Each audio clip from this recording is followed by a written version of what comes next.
Guys, wouldn't your wife or girlfriend love it if you treated her to the very best this Christmas? Now you can, with the world's softest pajamas by Pajamagram. Created by a team of pajama experts, the world's softest PJs are lighter than a cloud, softer than a bunny, like cashmere, only better. She'll love how heavenly they feel. Includes free gift packaging and Christmas delivery is guaranteed. So visit pajamagram.com or call 1-800-GIVE-PJs. Coming up on SportsCenter, 8 and 24, both going all the way up to the Staples Center Raptors tonight. We're taking you out to L.A. and giving you some flavor from Kobe's big night. Still can't believe what we saw last night. Really? That's not a catch? And a freaking index card? Why the biggest league in America can't get the little things right. And while last year's leading rusher returns, hoping to help the Cowboys return to the playoffs, is this year's leading touchdown maker running away with MVP.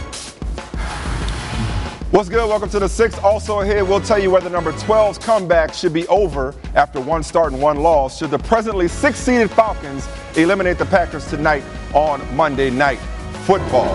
But first up, soon to be the first player in NBA history to have two numbers retired by the same team. Kobe balled out in both jerseys for 10 seasons each, scoring nearly the same number of points while wearing numbers 8 and 24. At halftime of tonight's game against the Warriors, Bryant will become the 10th player to have his jersey retired by the Lakers, joining Wilt's number 13, Elgin's number 22, Gail Gilchrist's 25, Magic's 32, Kareem's 33, Shaq's 34, Worthy's 42, West's 44, and Jamal Wilkes 52. Glad the Lakers were wise enough to retire both Kobe's numbers. Really, it was a no-brainer. The question of the day has been 8 or 24. For me, that's pretty obvious as well. 24. Kobe's 5 titles are tied for the most by a player in Lakers franchise history. Give me the Kobe that won 2 finals MVPs. Kobe was always a killer, but he became an icon and a legend in 24. Grew to become arguably the greatest Laker ever. That's still Magic for me, but it's a debate. Wearing 24. But 8 was no joke. That's why there was no wrong answer and only right to retire both. To finally see Kobe's going up into the Raptors after playing against us for so long. It's going to be a really cool night. Good for the fans here in LA. Perfect way to honor Kobe as just a basketball, just genius, and a Laker for life. So it should be an amazing time. Kobe's pretty big in this town, so it's gonna be electric in there. It's gonna be it'll be a lot of fun. Hey, Ramona Shelburne, what type of scene are you expecting at Staples Center tonight? I mean, do you see where I am right now? In about an hour and a half, this is going to be Kobe land. They got a Ferris wheel. I mean, this is going to be a scene here outside of Staples Center here tonight. And inside, obviously, it is one of the toughest tickets that I've seen in this town in quite some time. I've had like 10 people text me and be like, yo, can you get me a ticket? I'm like, you needed to ask like a month ago for this one. There's going to be so many celebrities here. Phil Jackson obviously not able to travel from Montana to this, but that's about the only guy that's not going to be here. Shaquille O'Neal, from what I hear, this is almost like his bar mitzvah, too. Okay, he's going to be emceeing things. I heard he's going to DJ some private party for him with Kendrick Lamar. And there's going to be a few surprises as well. Well, we're looking forward to it. You got me excited. And tell people stop asking you for the hookup. They ought to know better than that. Go ahead and get your spot inside, Ramona. It's about to get popping out there. And then you mentioned Phil Jackson not being able to make it. He tweeted his congratulations. And as usual, when it comes to Phil, excuse the typos. Y'all know what he meant. Meanwhile, NFL spokesman Joe Lockhart confirmed today that despite Panthers owner Jerry Richardson putting the team up for sale after the 2017 season, the league's investigation into Richardson's reported workplace misconduct, and that's a probe which it took over from the Panthers over the weekend, it will continue. Meanwhile, the Panthers announced that Tina Becker has been named Chief Operating Officer with full control of the day-to-day management of the organization, making her one of the highest-ranking female executives for any NFL team. Now, as for how the team itself is managing these circumstances, Ron Rivera said he told them their focus should be on football. I know the allegations are serious. I know that the league's going to do the investigation, and everybody should be heard and should be listened to and respected. And at the end of the day, who am I to judge? We need to have all the answers before we can do any of that. It's sad to me, the whole thing. We work to be better people, better individuals, better whatever you want to call it, and to see that happen, it just saddened me as an individual.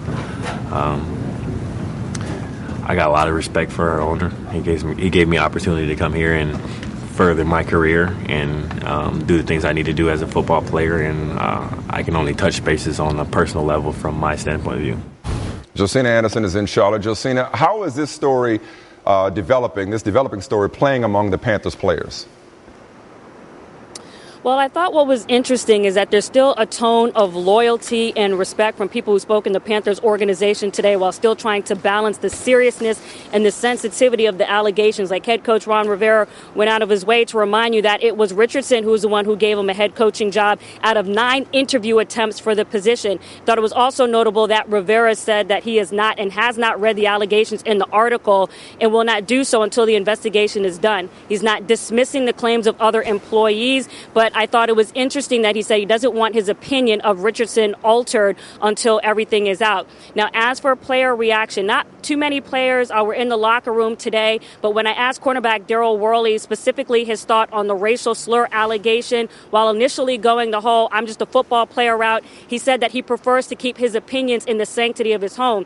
And meanwhile, Ed Dixon says while he pays his respects to Richardson, the only time that he's heard any type of frustration about the culture here while being here with the Panthers is when players were speaking up about not feeling free to express themselves at the height of the Kaepernick protest based on what they were hearing from veteran players who were communicating with the coach, who were communicating with the owner, Michael. So make of that what you will. All right, Josina, we appreciate the latest report from Charlotte. Now, Carolina Panthers linebacker Thomas Davis will appeal his 2-game suspension for his illegal hit on Green Bay Packers wide receiver Devontae Adams on Sunday. Adams, who suffered his 3rd concussion in 2 seasons, accused Davis Monday on Twitter of quote-unquote headhunting, and Davis replied that he'd made a mistake, and anybody that was watching the game could see how remorseful Thomas Davis was on the sideline when he realized what he'd done. Now, the NFL released a statement, this from John Runyon, former offensive tackler, now the NFL's vice president of football ops. He said in part, during an interception return, you took a path toward your opponent who was pursuing the play and delivered a violent and unnecessary blindside block to his head and neck area. Runyon goes on to say, you have been previously fined for violations of safety-related rules. Your action yesterday warrants an escalation of discipline, not only because they were flagrant, but also because of your status as a repeat offender. But Ryan Clark, I mean, correct me if I'm wrong, Thomas Davis isn't exactly, with all due respect, Vontaze Burfict. I mean, he is not. Where's the idea of progressive discipline to go immediately to 2 games? Was it 2 games with the intent of reducing it to 1? No, it's dead wrong. Yeah. Absolutely. And I understand that you are trying to make the game safer, and you have to make a point with some of these hits. But to me, when you legislate this the same way you do Aqib Talib and Michael Crabtree, I have an issue. When you legislate this more than you do Mike Evans and Rob Gronkowski, I have an issue. After the play. This is a football play. Right, during the play. Now, I understand that it's against the rules. It's to the head and neck area. It's back toward the end zone. You can't make this hit. Thomas Davis understands that. Mm-hmm. And some people apologize after the game and say, well, they were holding me all day. I don't get these calls for 7 years. Yeah. And some people apologize like grown men do. Yeah. And even when a guy comes at him, tweets him his apology back. Still said shows remorse on the sideline. Should that have factored in? He didn't get – it shouldn't have got to that point anyway, Mike. You mean it shouldn't have got to 2 games anyway. Right. Whether he was remorseful or not shouldn't have factored into it. But when you look at the guy's career, right. I understand the repeat offender. And now you look at the way you have penalized and disciplined other players There's for no much more consistency. egregious. There's no consistency whatsoever. And that's my issue. The Rob Gronkowski is the glaring example. When you have that kind of a violent play after the play is over with and he gets 1 game, Thomas Davis gets 2. Thomas Davis gets 2 even as a quote-unquote repeat offender. But I guess okay. 1 game. Start 1 before we jump to 2. And I'm so sorry to go off topic here, Mike. What's your? So what did the letter to Juju Smith-Schuster say? Who wasn't a repeat offender. Right. Who wasn't fined in this way or warned in this way. Who got 1 game immediately for the first time he did it. Yeah. You know, and so to me, and we've been saying this forever with the way that the NFL legislates these things. Like, you have to have some consistency. Yeah. I just think it's a black eye when this guy, who we know is a stand-up dude and a hard football player, gets penalized 2 games for something he did that was an actual football play. Also, in fairness, understand Devontae Adams' frustration. Even if it wasn't intentional, your third concussion, Trevathan just knocked him out early in the season. Exactly. So, that's why I said nothing about what he said isn't in a negative light. Thanks in large part to Gene Steratore resorting to using a daggone index card to help him decide whether Dallas picked up a key late first down, and later Derek Carr fumbling out of the end zone on third down, trailing by 3. The rule is bad. The decision-making there, worse, quite frankly. Running back Ezekiel Elliott returns to the 8-6 Cowboys, with Dallas still having a shot of getting back into the playoffs. Elliott arrived at the Cowboys facility today at around 12:15 Central, and his first stop, of course, a meeting with Jerry Jones. But here's his head coach. He's been working out, and he had a good workout over the weekend, and so he'll get reacclimated with our team tomorrow for the team run at 12 noon, and then just get back into the schedule with the rest of the guys for the rest of the week. What was your general message to him? Get back to work. Ryan, how dangerous is Dallas with Zeke back? Oh, they're extremely dangerous, I think, and he's not the reason. Dak Prescott had to figure it out. If you remember the first week when we watched him against the Atlanta Falcons, I was like, oh, my goodness. Oh, everybody was like, he's exposed. Yeah, I was like, Dak might be sorry. He's a fraud. Right, he can't He's play. a product of Zeke and offensive line. Right, but he had to figure it out. If you watch this team, it largely moved because of Dak Prescott last night, whether it was him making plays with his legs in the pocket or outside the pocket. So now I think he has that confidence. As a team, you have that confidence in him, and now just adding Zeke adds to it. I like how Rob Marinelli's defense plays, man. They're not doomsday, not a bunch of stars. But they're young, they're hungry, they're aggressive, they all run to the ball. You know you're going to have them doing that. But they're scared of him like a grandpa. You know what I'm saying? He's the nicest man you'll ever meet. Yeah. But I'm watching last night. You know when I started thinking to myself exactly what Jason Garrett often says, that the runner matters, with all due respect to the job Alfred Morris and Rod Smith have done, is on the goal line when they can score. And they kick that 19-yard field goal. Absolutely. I'm like, Zeke would have got that. You know, and those types of plays, maybe that could come down to an index card. Right. Maybe they don't sneak it, they give it to Zeke, and they get that. So those are the types of plays that make a difference. Know that too. But I wonder, is it too little too late? They got Seattle at home, who's struggling right now. And then they're at Philly. We'll see what Philly has to play for. Right. They not only have to win out, but they need some help to do it. I think that's the issue. You look at the top 5, including the Carolina Panthers in that wild card spot. Those teams look very solid headed into the playoffs, so they may not come down to them. The Atlanta Falcons are really what they had to hope on, who have the tiebreaker against the Dallas Cowboys. Tampa tonight. Exactly. So they need a lot of help. You know you want to pick the Bucs to win, don't you? I absolutely do not. I absolutely do not. You don't? Okay, I know you never miss an opportunity to say the Falcons. Hey, man, listen, I love the Falcons. Man, I love what they do as a team.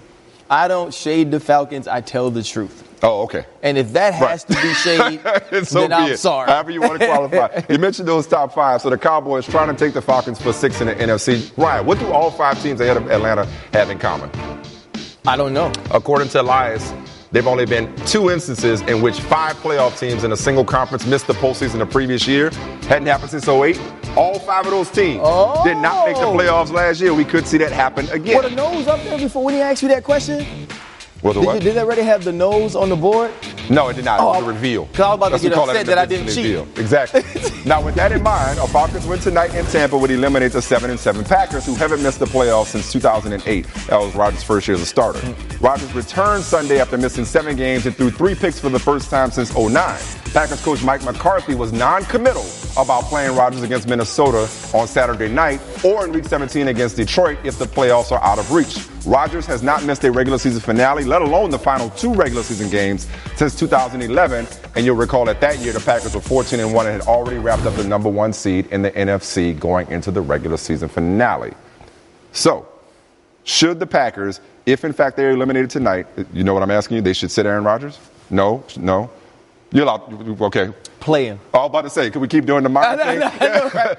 Play him? I think you play him. I think you play him, and it's not going to matter that he gets in the rhythm, but you play him to let him feel some good, to not throw those 3 interceptions, for the team to get a feel of what it's like having Aaron Rodgers. And I know they don't know that already? I know he's different. I know he's a player that you can't get hurt, and the Minnesota Vikings will be coming after him. We saw what Julius Peppers, K'Wan Short, and those guys were able to do. I want to see Aaron Rodgers play. Aaron Rodgers is a player. Aaron Rodgers is a healthy player. Let me throw this at you.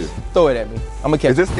Is this the player in you talking? Is this the safety in you talking that played through pain? Absolutely. That's like, wait a second. Y'all baby quarterbacks enough. No question. You mean to tell me Rodgers can't play the rest of the way, but we got to play the rest of the way? I am 100%. But I'm also a player who understands that players are different, right? That they say all of us are created in God's likeness and image, but some of us special when it comes to this grass. And Aaron Rodgers is one of them that's special when it comes to the grass. So I understand that. I just think for the team, for Aaron, he needs to be out there. And I'm not saying play him and let him play every snap of the last 2 games. But let him get out there, let him get some plays, let him get some throws. And I think that goes a long way as to trying to build something for next year as well. It just makes you appreciate what they've been able to do because, yes, he only, quote-unquote, has 1 Super Bowl. But everybody can't be New England and Tom Brady and make the playoffs every year. For them to have made the playoffs every year and them not even be faced with a position of Aaron Rodgers playing out the string certainly says a lot about the consistency that this organization, many want to criticize that they've had. So I'm with you, though. I didn't even play, and it's a bad look for me. It'd be a bad look if you say he's clear enough to put him out there, healthy enough to put him out there. But we're not. But if we're in it, but since we're eliminated, now we got to protect him. I agree. Like, I don't think you can play it that way, even with once in a lifetime, once in a generation Aaron Rodgers. I agree. Something happens, God forbid, then you go ahead and rehab in the offseason. Hey girl, have you done something new with your scales? Using new moisturizer? Nice. It really brings out the hazel in your eyes. Oh, hold on. Are you using whitening strips too? Your fangs look good, girl. Really good.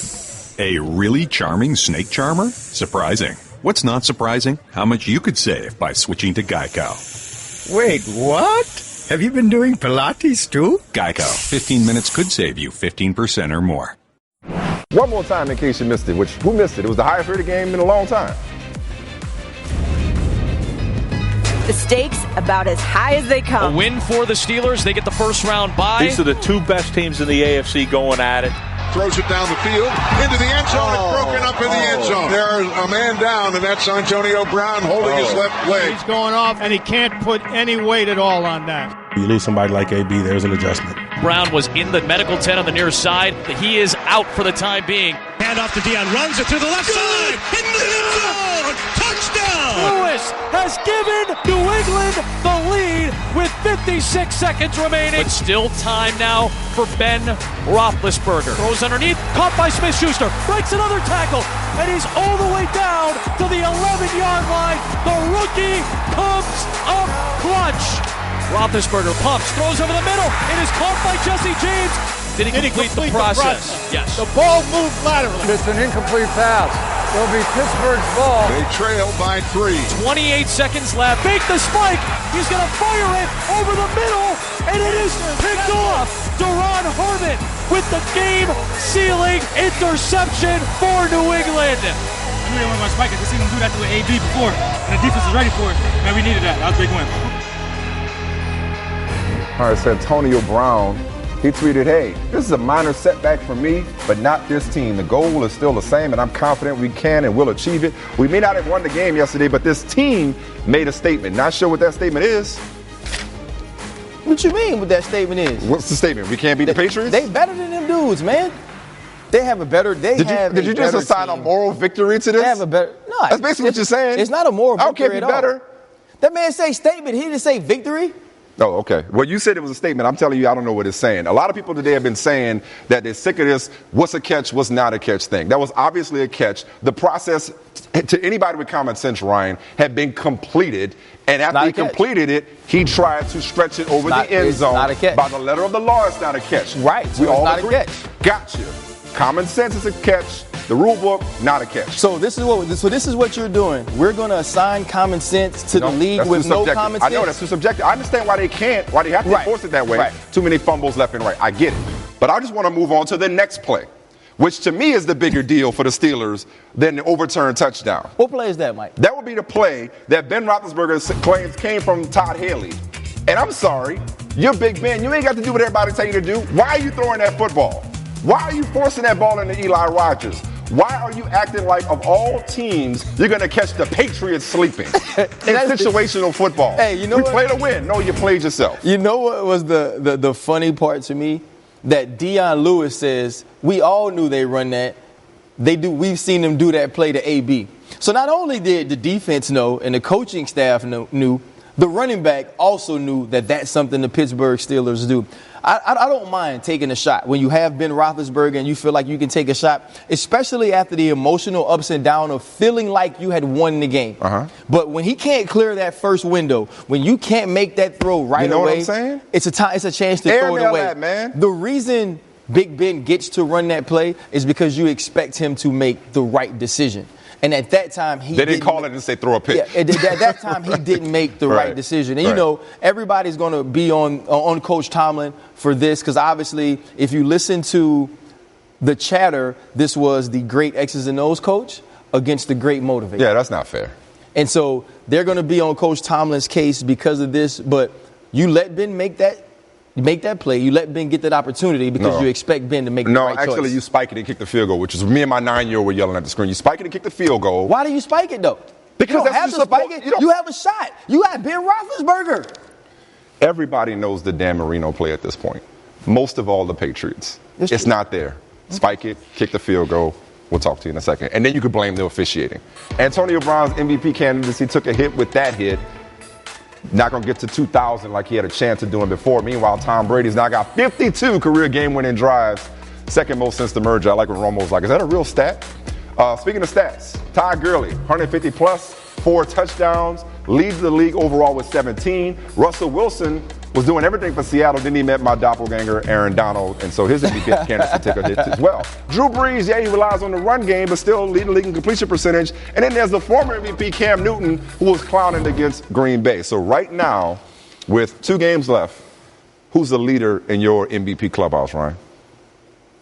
Tom Brady. That pains you to say it? It doesn't pain me to say it, and it wouldn't have pained me to say it 2 weeks ago when he was playing off the charts well, before you saw what happened against Miami, before you really saw what happened against Pittsburgh, until Gronkowski was able to have that last drive against Sean Davis primarily. He should get MVP votes. No. We talking about wide receivers? No, yeah. If you watch Monday night's game, and then you watch Sunday evening's game, Gronkowski is the most valuable player on the New England Patriots team. Look at the 2 games he missed this year. Absolutely. I don't know if he's the most valuable player on the team. I'm still saying that's Brady. But what a difference he makes when you look at how they struggled against Tampa and then against Miami when he got suspended. But tell me this. Yeah. Who is Brady when he doesn't play this year, though? Not good. Not good. I understand that Tom Brady keeps it going, but if and he's not on the team anymore, if Jimmy Garoppolo is quarterbacking this team, I believe Gronkowski still does the things that he is doing. Yeah, Garoppolo, bad boy. Yeah, by the way, when Gronkowski is out, Tom Brady is not the same guy that we're used to seeing. Right. But you have to go Tom Brady, and then now Todd Gurley moves into that place, mostly because of injury. Carson Wentz would have been over Todd Gurley coming into this point, and many feel like he still may have done enough. I got Gurley second right now. By the way, Sean McVay is locked up Coach of the Year. Oh, but for me, I would go Brady, Gurley, still Russell Wilson. All that he does for that team, and then flaws got manifested, and then Breeze. And you know who I put on the ballot out of respect? Case Keenum. I understand that. Here's the other thing, though. When you put Gurley on it, right, you have to start looking at Le'Veon Bell. Even though Antonio Brown is on his team and overshadows him, if you're going to put Gurley into this conversation, Le'Veon Bell has to be a part of it, because when you look at those 2 seasons and what they both have accomplished, is very close. Well, and then when the way they finish the season without AB, maybe Bell makes that move you're talking about right now. I know you're the biggest Kobe fan, so I want you to stick around for this part. Back to Kobe. In case you hadn't heard, both 8 and 24 going up to the Raptors. Why you wear your jersey, Ryan? Man, because I had this cool blue suit on, and I ain't want to put it over that. But according to Basketball Reference, if you broke Kobe up into 2 players, one that wore 8 for 10 years and one that wore 24 for 10 years, both players would be locks for the Hall of Fame. Why 98, 99.8, 99.9? Like, under what circumstances would they not be in the Hall of Fame? 1 player, 2 numbers, 20 seasons. Now, on the stat sheet, the player that wore number 8, number 24 for the Los Angeles Lakers, he was almost identical when it came to points and assists. Number 8 had 3 titles, number 24, 2 titles that had MVP. Both numbers may have been worn by the same future Hall of Famer, but the Kobe that wore 8 couldn't have been more different from the Kobe that wore 24. If you take his career and you divide it up basically in the numbers that he wore, he had 2 Hall of Fame careers. So it's only right that you need to retire both numbers. Both tried to rip your heart out. Both of them was vicious in their own ways. Kobe Bryant elevating. What did I just see? Kobe. Just an epic performance by Kobe Bryant. The Black Mamba strikes again. Kobe Bryant came into the NBA as a 17-year-old kid. But former Lakers general manager Jerry West said he knew from the moment he saw him work out that Kobe was special. And for the next 10 years, West watched proudly as the kid wearing number 8 grew into a champion. Number 8 he was a lot more explosive and athletic. And when he went to the basket, he was trying to dunk on you. He was trying to embarrass you. Behind it, hammers it down. Number 8, 2000 finals. I had a chance to get my first ring, but no, some guy named Kobe Bryant comes and snatches all of the glory. Shaquille O'Neal is fouled out. You didn't think they would do it without Shaq out there. And he just made shot after shot and really pretty much willed them to the win. Kobe Bryant lives for this moment where he can actually do his thing, not have to concede for the big fella underneath. And it was just like, man, that kid right there, he's the closest thing I've ever seen to Jordan. In overtime, Kobe pulls up, hits again. How good is this kid? He completely took over this game, and I was like, damn, that's what I'm talking about. And the Lakers survive in Game 4. Kobe Bryant, who bailed out Shaq and the Lakers in overtime. That was he's that dude moment right there for me.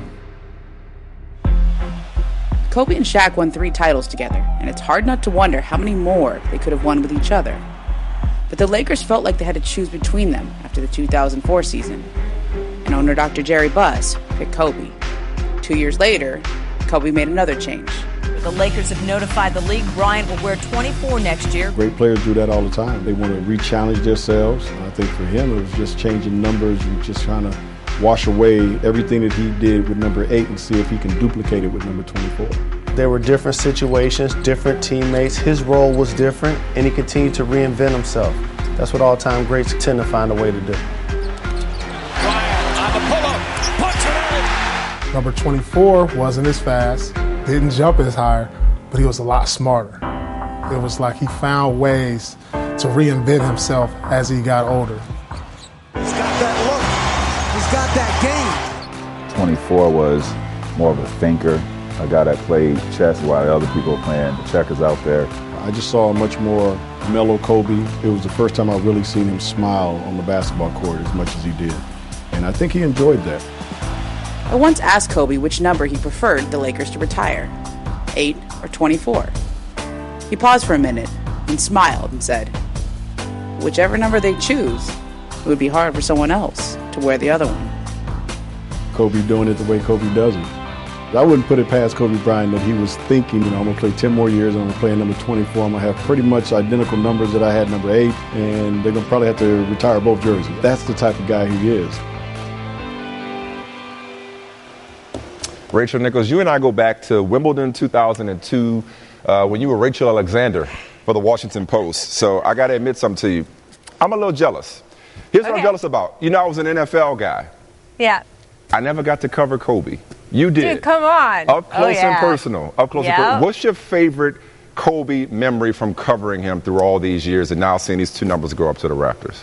Well, mine personally is just because I, knew Kobe before he was Kobe, obviously. I mean, he came into the league with such fanfare, but I met him in that rookie year, and, over the first couple years he was with the Lakers. He wasn't that popular on that team, Michael. He was younger. He had a lot of attention around him. A lot of the veterans on that team didn't love his attitude, and they didn't love that he was there with them. I was in my early 20s.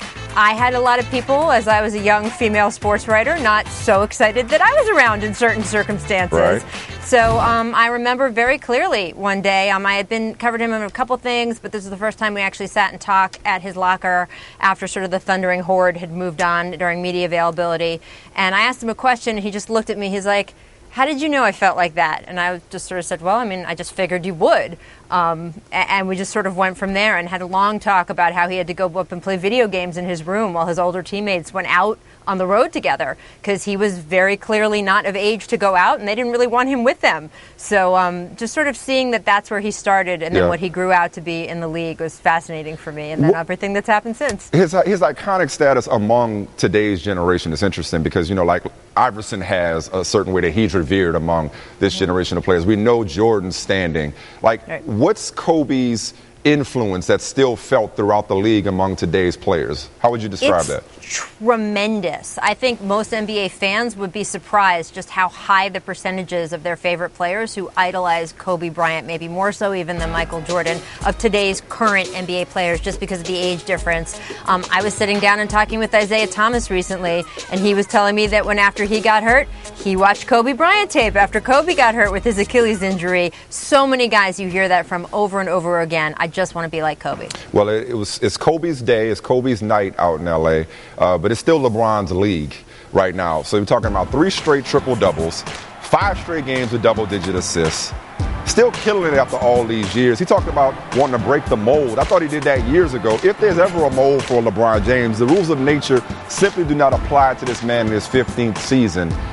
Rachel, let's stay with the kind of the Kobe conversation because that was always a bit of a forced rivalry, not really rivals. They didn't meet in the finals like we always wanted them to over the years. But Kobe has always been revered and recognized as an assassin, as a killer. He's a Terminator. LeBron, why doesn't he get that same level of respect? Is it because of his unselfishness? Why don't people look at a man who night in and night out is dominating the league as if he still has something to prove as a killer the same way we do Kobe Bryant? Just the last shot thing? Yeah, I mean, look, I think LeBron gets plenty of respect, and I think when it's all said and done, a lot of people are going to rank him quite a few places ahead of Kobe Bryant in the all-time players list. I think since you're bridging these two guys together, I can only say that I personally am thrilled that Nike brought the Nike Puppets commercial back today with Kobe and LeBron, because that might be the best ad campaign ever. But it is interesting you say it was forced. They brought that campaign out. Yeah, I mean, come on, look at those puppets. Those puppets are life. I am sorry. But they brought that campaign out because that was the year, you remember, that we thought that Kobe and LeBron were going to meet in the finals, and it was a big surprise when Orlando got there instead. So I think people look at them differently. LeBron really likes to be liked. He likes to build things. Kobe likes to be the guy, and he wants to destroy things, and that's a very different attitude. They don't have to be the same. You can like both of them a lot and still appreciate that they both have a pretty big contributions to the NBA game. Yeah, and they still want to win just the same. It just feels like the narrative. Michael. Right. It just feels like the conversation is always about, and this is not a Kobe versus LeBron. They have more in common than difference. It's like a great pass could be just as good as a great shot. You are always great company, Rachel Nichols. Thank you so much. So as you all might imagine, it's been a difficult day for us here at ESPN. As John Skipper, the president of our company and the co-chairman of Disney Media Networks, he resigned this morning. John joined ESPN in 1997 as senior vice president and general manager of ESPN, the magazine, and he was appointed company president on January 1st, 2012. John said in part, quote, "I have struggled for many years with a substance addiction. I have decided that the most important thing I can do right now is to take care of my problem." He went on to say, "I come to this public disclosure with embarrassment, trepidation, and a feeling of having let others I care about down. To my colleagues at ESPN, it has been a privilege.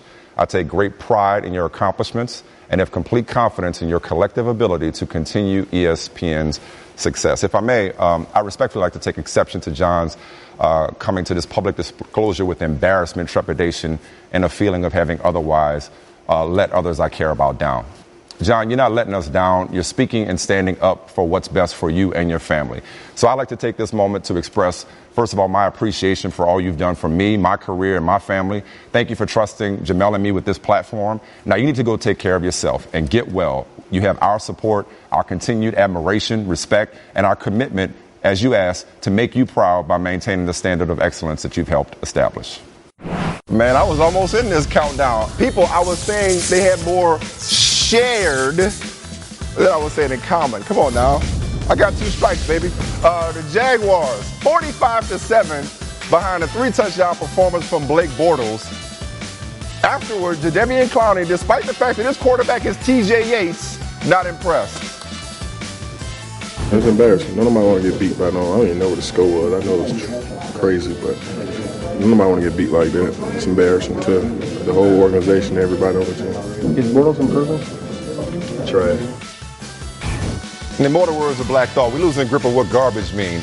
First of all, he's not trash, at least not this year against Houston in particular. They've beaten Houston 74-14 this year, with Bortles throwing for 451, 4 touchdowns, and no turnovers. And you can't say somebody's trash. Yeah, your real quarterback's on IR, but not when you got TJ Yates after you just got cooked by said trash who's down all those wide receivers. Stop calling people trash. That's harsh.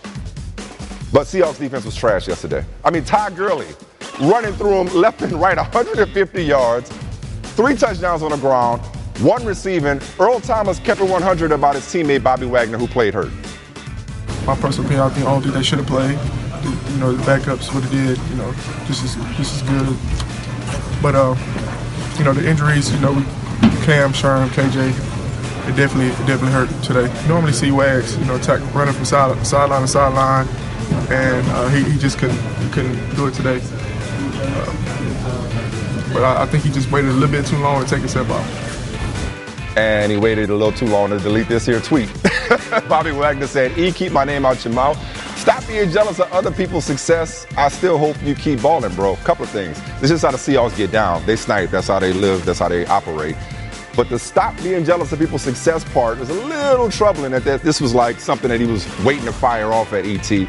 Ultimately, you're looking at a team that's just struggling to keep it together. Lastly, an NFL spokesman said that referee Gene Sterator's decision to use an index card was very unusual. You think? But did not violate league rules. Oakland A's, bring some levity to the situation, tweeting about the index card measurement. It might not have been against league rules, and who knows? Maybe they spotted it wrong to begin with. It's such an inexact thing, spotting a football after Dak Prescott was in a pile. And this really lost in the game. Derek Carr, I feel for you trying to do too much, but you got to know that that's the worst rule in sports, and you will be penalized if you lose the ball out of bounds. That said, an index card, several sets of fans showed up and showed out and showed their love and admiration, a lot of class for some of their stars, starting with Melo Saturday at MSG. And up forward at 6'8" from Syracuse, number 7, Carmelo Anthony. I expected absolutely nothing less from the Knicks faithful, and I expected nothing less from the internet once this image was captured. Lala probably wasn't even looking at him. It's just I don't even want to capture it. I'm sure they're fine. Teddy Bridgewater is walking onto the field. It was great. It was even better seeing Case leading the chant. Case is an awesome guy. And, to see him standing behind me, it was just amazing. But not like Vikings fans need an excuse to get loud, but that gave me goosebumps. So did watching Ryan Shazier wave the terrible towel. Heinz Field went crazy when they showed him on the big screen. That game had everything, and that was probably the best moment to see him in good spirits. But they tried to steal his joy once they stole that touchdown from Jesse James.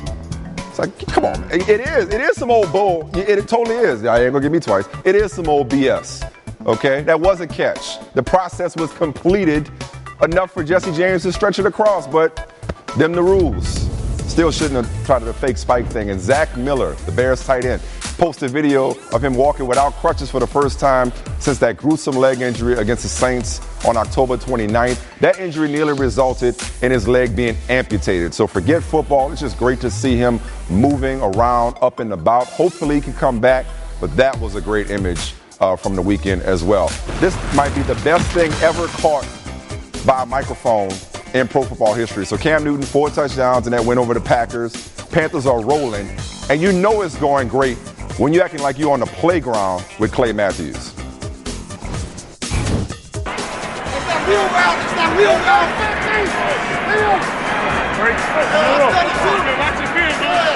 That's good. Watch this. Ready. 148. Ready.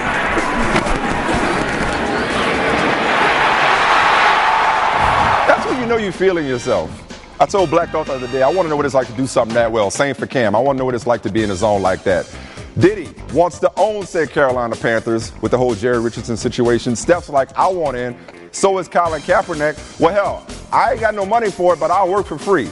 Let me be your Vice President of Football Operations. Anyway, before I sign off, it's never too late to give a shout out. This came out Friday, but just saw it today. Rangers pitcher Cole Hamels and his wife Heidi donated their 32,000 square foot home in Missouri to Camp Barnabas, a non-profit organization that helps those with special needs. The home is valued at $9 million and sits on 100 acres of land. All right, that's it for me. Colin Troops is next right here on ESPN. Kansas hosts Omaha. I'll see y'all tomorrow on E1 with a special guest for the next few days.